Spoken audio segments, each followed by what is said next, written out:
We had smokers on both sides. It was everywhere. We had to keep our windows closed, even if it was a really hot day, because if you opened the windows, it was just basically like a vacuum. It would suck the smoke right in. Annie soon learned that the treehouse was magic. It could take them to any... I started getting a couple phone calls from 2 residents in particular regarding their newborns and smoke getting into their apartment. As a parent, you try to make healthy choices for your children, and having this secondhand smoke that you can't control really makes you feel helpless. When she got to the door, she turned.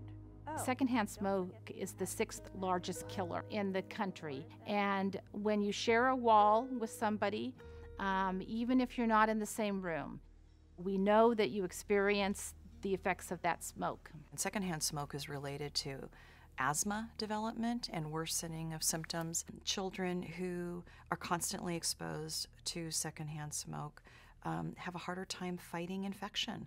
They're more prone to simple viral colds that linger. Here's your oranges. People always used to say to us, well, why don't you just move?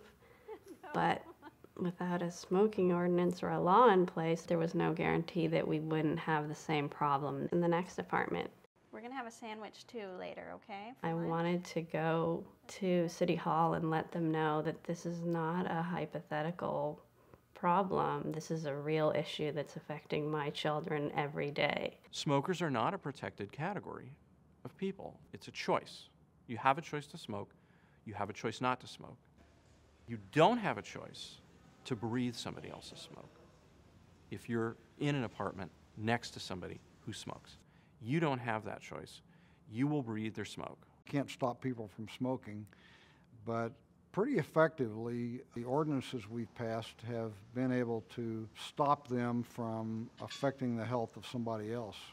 I was happily surprised at how quickly the ordinance made a difference in my life. We really went from not being able to open our windows to being able to play on the balcony, and it made a huge difference for my children.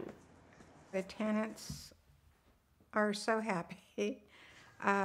They have thanked me for putting up the signs, no smoking. I even get phone calls of people who are looking for apartments and that specifically call me because I have that policy. There are statistics that the minute we passed the ordinance, we probably started saving lives.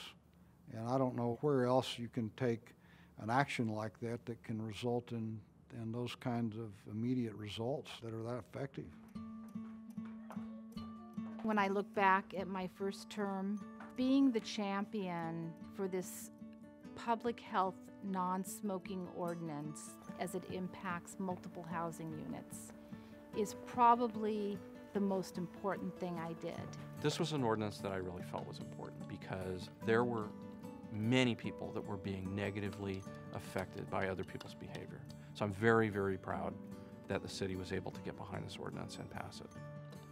Regulating the air quality within an apartment or a condominium unit is no different, in my mind, than regulating whether or not a builder can use asbestos or lead in the paint or put lousy wiring in. They're all components that a local government regulates. The smoke-free ordinance empowers not only me as a manager, it empowers the other managers in the community. The American Academy of Pediatrics is strongly against smoking in multi-unit housing. And so we're asking politicians to consider their constituents who are powerless in a lot of ways, who don't have a voice, who don't have voting rights yet. And we need their voices to be heard.